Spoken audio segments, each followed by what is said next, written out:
Hey guys, I just finished watching Man of Steel, and just want to give an immediate reaction. I heard a lot of negative reviews, so I missed its original theater release.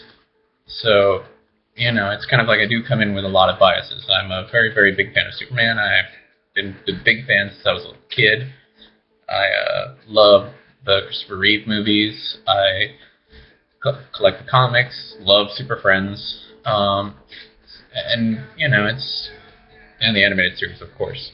And this one's pretty interesting. The production design is very much like as if someone was in a room with you, and for that alone is kind of interesting because there's actual textile feeling to it. It's interesting. It's kind of like an interesting visual motif, especially the editing style in which like they actually have people and they flash and edit really fast to make you think that the guy's jumping around the room. It's very, very effective. It's very, very clever. But it's a somewhat original idea. It's an original take, which is kind of what I coming in, because all the other people are saying this is not Superman, yada, yada, yada. I came in expecting the worst, but I kind of thought of it as an Elseworld comic book or an Elseworld universe or a different take altogether. Now, what I mean by somewhat original, it really does feel like they were using J.J. Abrams' story script synopsis for his Superman trilogy that he was trying to pitch around like about 6 or 5 years ago, in which like Zod and gets away, and then they'll have like 3 other movies longhand. So it has a very much a set piece kind of idea. Yeah. On a side note, this is where I'm going with the bad parts, because those were the compliments. Those were pretty much the only compliments that I have for the movie.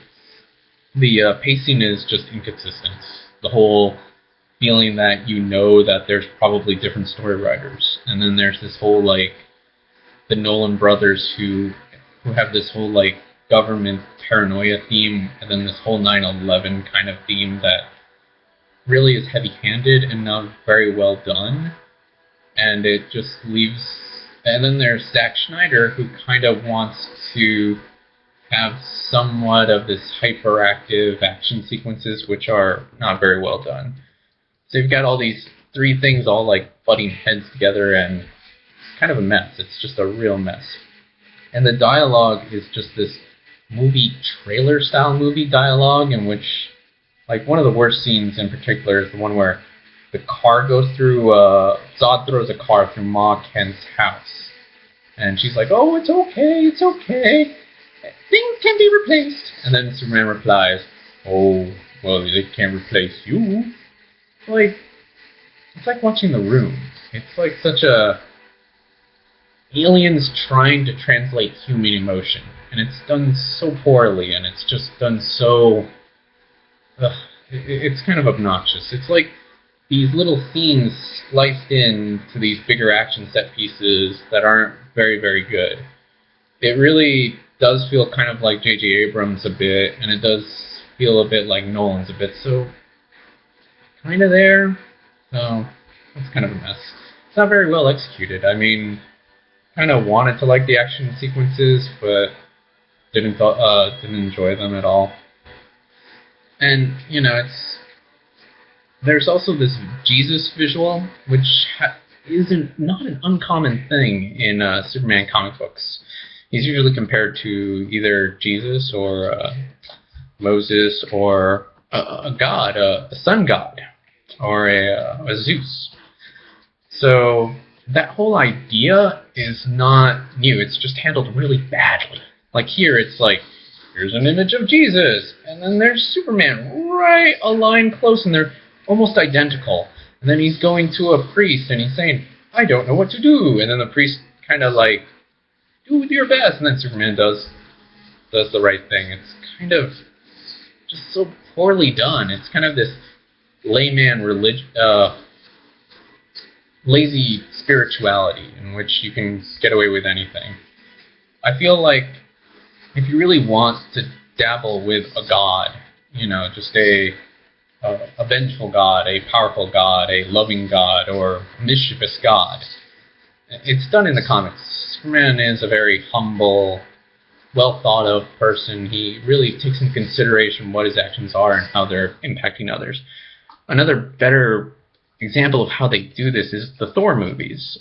Thor is a god, and he does learn humility by going down to earth and making friends. And it's a B movie. Here it's trying to be an A movie, which is its biggest mistake, because they have a lot of 9/11 imagery, which is really oddly placed, and there's this weird scene where, like, Perry White is going through this 9/11 wreckage, which has no impact to the movie. It's kind of just not even well executed.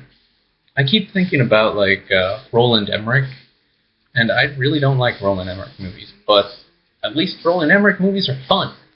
This is not fun. It's kind of like just watching these weird 9/11 stuff. It's just creepy. It's just generally really, really creepy.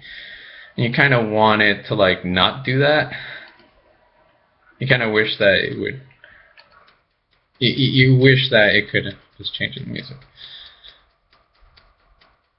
It's not that you wish that you did not want to do it. It just comes off kind of awkward, and it just comes off really poorly handled. I mean, with Roland Emmerich films, you have characters who do build up to do something else. They do build up to do that one move that does push the story a little bit further, like the wacky grandpa of Jeff Goldblum, who kind of inspires Jeff Goldblum to make the virus to stop the alien, yada, yada, yada.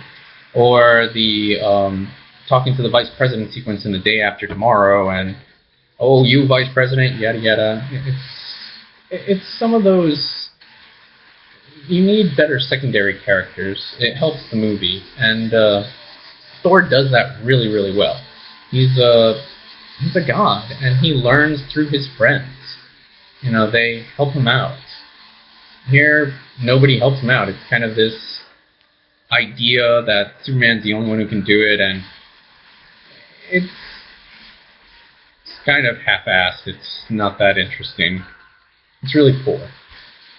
Alright, but the biggest, outside of Thor, but the biggest comparison that I do want to compare with is Pacific Rim, in which the melodrama is like syrup. Just like really thick, cheesy, sugary syrup. But the characters are lovable, they're engaging, they may say melodramatic lines. And it's cheesy, but it's well earned.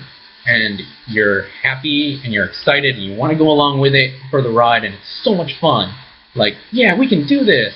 You, like, want to team up with your friends. It's like such a feel-good feeling. And Superman doesn't have that. In fact, he ends the movie with, like, blowing up a drone and just saying, fuck you, military, I'm doing my own things, you gotta trust me. And here it's not up to par with Pacific Rim. It's pretty sad. And Thor is a B movie. Thor is not gonna change the world. It's not gonna change the world, and Thor is able to at least have fun and have characters who grow and they interact with one another. I mean, like, my favorite scene in Thor is just, like, that part in the diner where, not the diner, I'm sorry, her lab, and then you see in the door, you see all four of Thor's friends, they look super goofy, but it makes you happy. It's, like, such a dumb thing, but it's cool, because, like, hey, your friends are back, yay, let's go have fun. Superman doesn't have any of this, it's like, in the comics, it's you kind of have to buy into that, and this movie is kind of made for not those people, which I can accept.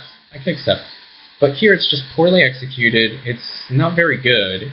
It's just inconsistent. It's like this weird, almost torturous violence. The whole 9/11 imagery is really scary. It's really just creeps me out. It wants to be this A movie. It wants to tell these broader messages, and it just does it so bad. I mean, like, Pacific Rim, you can tell good messages. You can tell wonderful messages. And it's giant robots fighting monsters, but everybody loves it. It's kind of like, you can do it. You can have fun. It's exciting. Now, I want to recommend some comics, some Superman comics. Secret Identities by Kurt Busiek and Stuart Immonen. It's a retelling of Superman in which it's about a teenage boy who's getting the powers of Superman, and he really doesn't know it. And it does really interesting, and it plays with your ideas. You're not going to expect what you're going to expect. I mean, you come in and it looks like an indie comic about people and their emotions, and then it turns out to be a superhero comic, which is amazing. Stuart Immonen's art is by far the most amazing thing ever. And I want to recommend Superman Birthright by Mark Waid. This is the comic that they referenced or used in the movie, and they didn't. They really, really didn't. What's interesting about the comic, it's a retelling of Superman's origin in a modern day, but there's an aspect that I thought was really interesting is that during college, Superman donates his time to go out to like Africa and just work out there and just help out other villages. I know people like this, and people do this, and they do have an earnest wanting to help other people. So I think like everybody wants to think everything is kind of cynical, but they're not, and that's what Superman Birthright does right. They actually handle the secret identity really, really well and how it impacts Superman. And it helps Superman to be Clark Kent. I also want to recommend Superman vs. the Elite, which came out 2 years ago. Animated movie about Superman in a more cynical time, showing how much fun he could be and how much cool he is. He really is cool. Because here it really feels like Man of Steel. It's like they just took the Zod fight, the Mongol fight from Alan Moore's For the Man Who Is Everything. And they just cranked it up for 3 hours. And that's really, really stupid. I mean, like, that fight was earned. That was an earned fight. This isn't earned. It's like, that's where I think, like, J.J. Abrams' ideas were there, but they needed him to execute it, or at least better polishing. And here, there isn't any.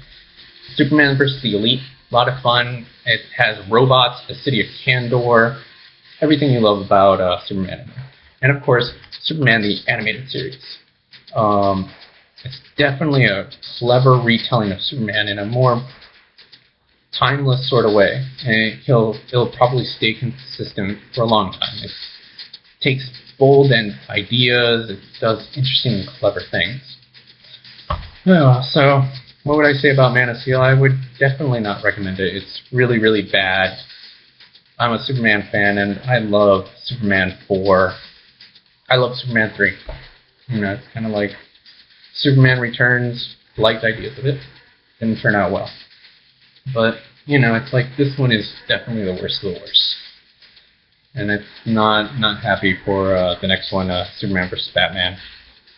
Maybe, who knows. But this is a major letdown.